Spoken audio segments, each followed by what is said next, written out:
All right. Thanks for joining us on a Dragon-Fall chat. We've got a guest, Rhodrick Magsino of Alewood Games. He's also, yeah, he Hello. also does you do some sound design and some music. We'll be talking about that in a separate video. Joining me is my beautiful Vanna White, Josh Lopatin. There you go. Yeah, he's pointing at guitars. And I am Matt Sears. I'm Matt Sears, the philanthropy overlord of the Dragon-Fall Charitable Foundation. So we're doing good. It's been a week. We're at $1,400, and I'm pretty happy with that for virtual. So, It's pretty great. yeah, no, I was thinking we were gonna be like $200 right now because Yeah. it's 2020, and worst case scenario is the only scenario it seems to be. But we're not here to talk about that. We're going to talk about Alewood Games. I was lucky enough to do some playtesting with Alewood. But why don't you tell me, and then it'll make sense why I was involved in playtesting when you tell us what Alewood Games is, like Alewood the game is, and then we'll talk about some stuff you want to do in the future with the company Alewood Games. But yeah, tell us about Alewood. Sure. So the game Alewood is basically a take that Wild West tabletop game where you use your pint glass as one of the mechanisms, and so every player is basically, uh, yeah. The original concept was a lot more expensive. I'll get into that later. But basically, Alewood, you're working together to take down the outlaw. But while you're doing it, as you sip your pint, it's adjusting your shooting skills. And in between shootouts, you're constantly playing equipment and hindrance cards on each other to either better yourself or make the game harder for someone else to play. And by harder, I mean you're making someone else act out different personas and weird mannerisms in order for them to keep their edge. So with the drinking and the card play, it just gets really silly really fast. And what makes Alewood really unique is that it's a drinking game that doesn't force people to drink, nor does it require people to drink. It's a very inclusive system. And you can use non-alcoholic beverages in it if you're Yeah, just a lunatic. you can use water, you can use whatever. Yeah, because the idea, there's no benefit in just drinking more and more. It just changes how the game plays. Sure. So for people like me who like to just sip a pint while I'm playing, it's a way for the pint that you're sipping to affect the game as you go through the night. So because I'm too One old to thing be I want binge to just drinking. throw out there is if anyone's ever wanted to beat me up, I am an outlaw in the game. Oh yeah, you are. Yeah, and your Yeah, puppy. let me see if I can find you here. Yeah, really, my dog is the outlaw. Yeah, actually, Ichabod is the actual outlaw. You're just you're the right hand man Oftentimes when we're doing these carrying him videos, around. Ichabod is sitting in Josh's lap because he is a lap cat. Yeah, he is sadly not here now. Sitting on Amelia's lap. Keep looking. So with Alewood, you started as a Kickstarter and you did some you launched twice because you wanted to kind of like redo some stuff, correct? If I remember correctly. Yeah, I originally launched. I keep saying we, but really it's just me. Yeah. And a couple of people who are on and off involved. But I originally launched in 2015, and it was a very different game back then. It had a lot more components. It was a lot more difficult to explain. It was my first game. I didn't really know what I was doing, and I learned so much from failing that Kickstarter horribly. And it wasn't until 3 years later that I relaunched. It was a very much revising the game. Much more streamlined event. Like after way more play testing and everything, and then actually it was difficult because I wasn't just adjusting it. I basically rebuilt the game from the ground up, just holding on to the very core mechanics, which is that the game revolves around your pint glass, and then just reduce all the components and the learning curve. So I basically had to rewrite a lot of the core mechanics to make it work. And there's some MDF pistols and revolvers and stuff like that involved. And your art really grew up between the two. I think you did. So a lot of times people look at you just said my first Kickstarter failed. And I think does say succeed or fail on the Kickstarter thing.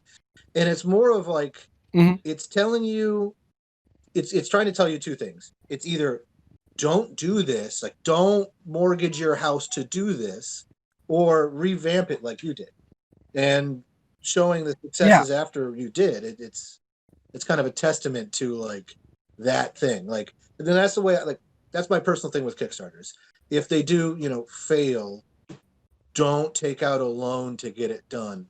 Put in your own personal work to get it done, which is what I believe you did. Unless you've got up your eyeballs in debt. I'm unaware of. No, I saw all the promise in the first Kickstarter. I made all these mistakes before going into it that made it not succeed. For example, like the price to make the game was so high that even though I got halfway to the goal, it was still like $7,000, $8,000. So I'm just like, if I just make it cheaper to make, like I can hit that goal no problem. Like people are interested. I was just too expensive, and just little things like that I learned along the way, like price points and weights and things I never thought I'd ever want to learn. But because you did do production in China, right? So there's a whole another beast to that. Like there's like the game design part of it, and then there's the testing part of it, and then there's the manufacturing, and then the distribution. And the manufacturing is such a headache, unless it's your thing. But it was a struggle for me. Have you seen any? Have you seen any online games of Alewood going on? Have you played any yourself, even? Like you could play through Discord, online games like this. I don't see why. Well, I guess everyone. Go ahead. So I've been really lazy about it, but I've been slowly working on conforming Alewood to go on Tabletopia. And I'm just swapping out a bunch of cards that don't make sense for online and making new cards for it. Specifically for like Zoom or Discord or something like that, where like there are cards that tell you to like mute and unmute things, or shit like that, just specifically for online. That's cool. I like it, but I haven't. It's a neat idea. I just haven't finished it yet. So, but it's doable, and people are asking me about it. It's like, it's easy if you have Tabletopia, all the stuff there. You just see each other's faces on the camera and have your drink next to you. And you're good to go. I still haven't played the game. So when you're ready to playtest the digital version, let me know. Absolutely. Why don't we do that on the channel? That sounds like fun. I mean, oh no, we have to drink beers with our friends. Like that sounds delightful. So. That's great for me too, because that's actually having a goal at the end is actually going to get me to do it. Because I've been really dragging. So. Because of that, I mean, have you seen? So you, of course, have had some like everyone's having trials because of COVID, but having it being like an in-person game where you're supposed to be like drinking and hooting and hollering and stuff like that. That's got to be pretty challenging for Alewood in 2020. Has it been so, or is it being pretty steady? Well, the sales have definitely dropped a lot. And it also didn't help that are you just talking about in terms of like the company and like sales and reaching people and things like that? Yeah, sure. Yeah. Just wondering, like, I mean, also conventions is probably a big booster for you. I was able to just barely sneak in C2E2. Like C2E2 happened right before, like 2 weeks before the pandemic, like shut everything down. So I was able to get that under my belt, but then everything else lined up for the rest of the year got canceled. And so it's been tough on everyone. And to have a business that's strictly revolves around having people sitting next to each other, like interacting, is is hard during a global pandemic. So, and it's been kind of fascinating to watch everyone else sort of adapt. I've been seeing a lot of games going online fairly quickly because of it. This is us adapting right now. But I wasn't even. But yeah, I mean. Good. Oh, I'm sorry. I was going to say that. Yeah, the sales dropped pretty heavily, and I've been relying a lot on just Instagram and word of mouth through online for people to feel interested, because it's really hard to, unless I have the Tabletopia version of Alewood up, it's hard to kind of reach and convince, like, show people the game when you can't actually be there, you know, especially if they can't play it with anyone else. I bet that once you get the sales, once you get the Tabletopia version up, sales will go back up. Yeah, sure. I'm hoping. And yeah, we'll play test that with you like 6 nights a week. That sounds good. So making drinking at home alone. Okay. C2E2. Did you have anybody in a weird costume buy any Alewood from you? Oh, there's tons of people in weird costumes. Like Mario's and Luigi's and. I think it's all a blur now. Actually, it was such a crazy weekend that I barely remember what a lot of the people looked like. I do remember having a quick conversation with Sven Gulli as he was passing by, and everything else is just sort of like, dude, one guy whipping past my memories. I had an enemy. I don't have a lot of enemies in my life, but he told me I look like Sven Gulli, and it hurt.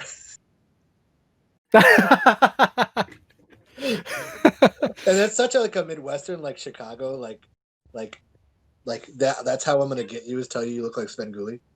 Because I looked in the mirror, it's really and I looked and I'm like, kind of. You just need the hat and the long. Well, you used to have long hair, didn't you? Yeah, I did back in the day. Give me some like corpse paint, and I'm there. I mean, I'm sorry. Funny thing. I'll be just for Halloween say by myself in my. You apartment. should. Oh, you know what you should do. The WCIU, the U, where Sven Gulli is on, they still take in like fan art, fan photo submissions that every week they show new photos of people wearing Sven Gulli shirts or dressed as Sven Gulli. So you should totally put it in, and you'll be on network television. Or I'll just start making appearances as him. Yeah, I mean, I'm just curious about C2E2, because when you were telling me that, no offense, I was like, that sounds like an expensive, bad idea. But it sounds like it worked out for you. Yeah. It worked out okay. Yeah. It wasn't amazing. It was as expensive as hell. Oh, yeah. Like crazy expensive.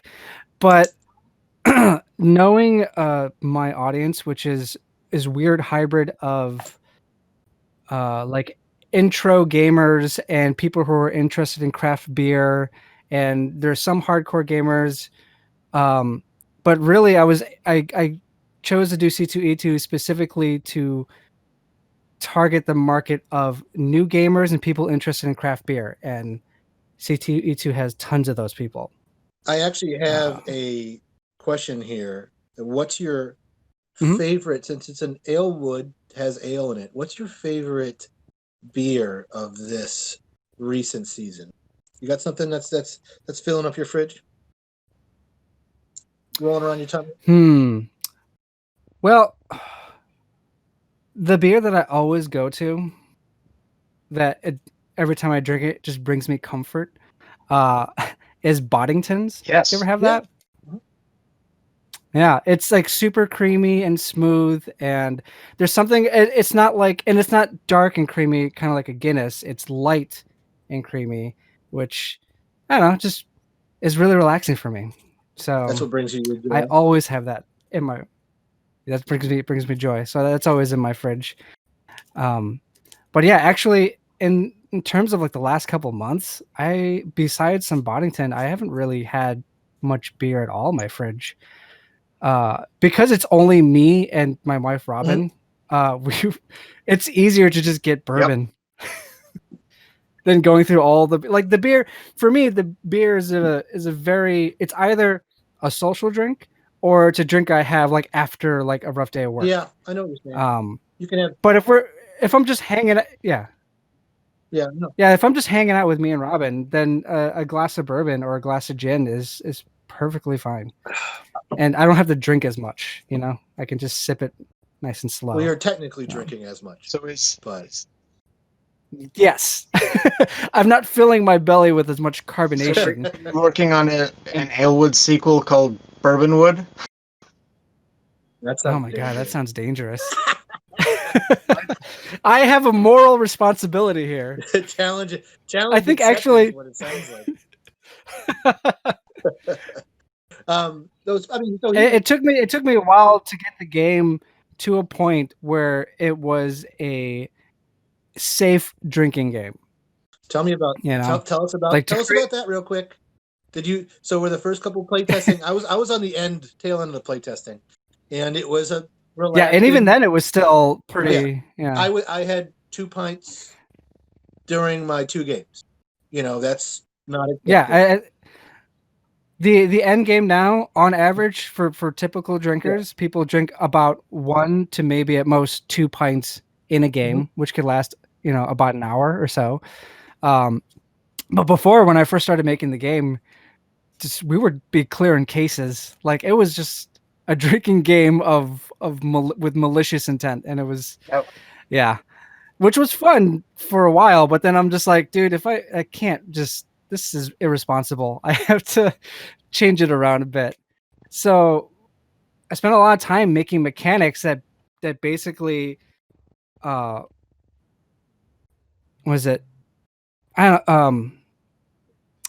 encourage binge drinking. You know what I mean? A lot of games are just like, the more of it, the better you'll be. So I had to make a mechanic where it's basically Moderation. It doesn't matter how much you drink. Yeah. Yeah, it doesn't matter how much you drink. It's just, if you drink, it changes how you play. You didn't want the Kickstarter to have branded Dixie cups. Is that what you're saying? Not a terrible idea. Oh man.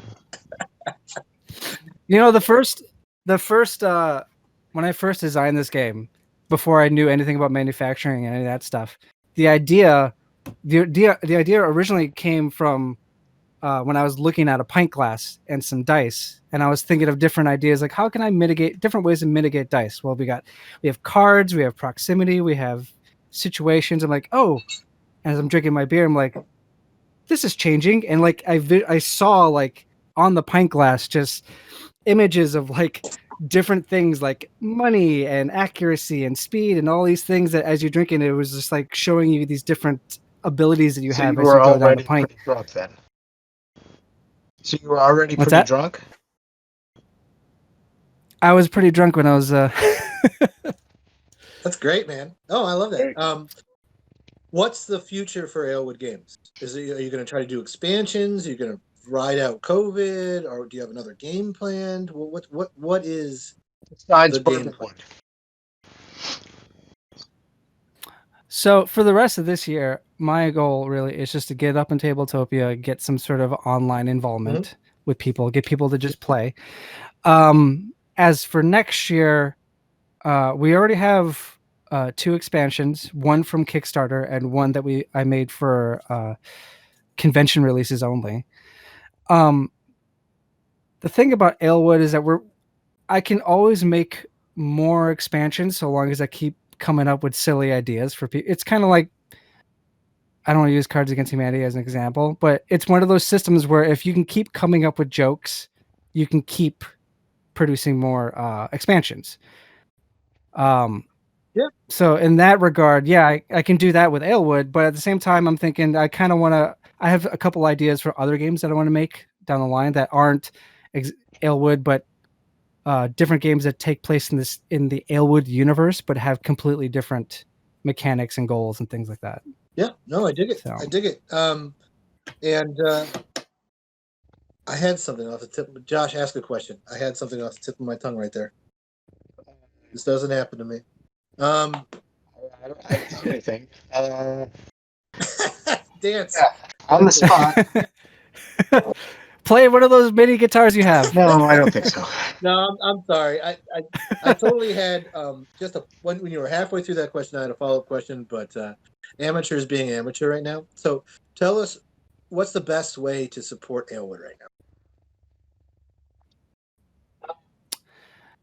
The best way to support Alewood is to, if you don't buy a copy or an expansion for yourself, Which you can do that. Tell people that you know, which you can do, just help spread the word. Alewood didn't get huge marketing in terms of just getting the word around and all the different, like Board Game Geek and everything like that. It's on there. It's just not picking up a lot of pace. I think because the target audience is so niche. Mm-hmm. So if you like good beer and you like games that have actual tactics in it that you can use it in, share it with people that you know, because that's the best sales that we've had, is just people telling other people about it after they've tried it. Because you can look at the website, you can look at the videos, but really when you hear a friend tell you, like, yeah, you don't get really wasted and it's really fun. Like, people are more inclined to. I'll have this in the into bottom, but what is the website? And can you buy direct from you right now, or is there a distributor that you prefer to send? No, it's only through our direct sales from our website at alewoodthegame.com. All right, cool. So what's your social medias, so we can poke you? Certainly. We're primarily on Facebook and Instagram, mostly Instagram. We're also on Twitter, although I don't use it very well at all, which is really bad because I know everyone who has any kind of game company uses Twitter and they use it really well. I use Twitter. I think Twitter can be kind of an opinionated cesspool full of jokes and zingers, and a lot of the like actual like helpful commentary and conversation gets kind of drowned out by that kind of stuff. So I hear you. I mean, Facebook is also just for old people. So yeah, keep with the Instagram, man. Yeah, Facebook's for old people. Like, Instagram's the only thing I really use. Yeah. And in fact, I'm kind of lazy about it, where my Instagram is connected to my Facebook and Twitter. So sometimes I'll put a post on Instagram and then just just push it there. Like, yeah. But no one really interacts with me on my Facebook or on Twitter. It's really just through Instagram. So yeah, well, Rhodrick, thanks for your time. Everyone check out Alewood the Game. Let's schedule I need to come by your apartment, or vice versa. I have games for you. You do have games for me. And like I said, several of them are just going into the charity giveaways.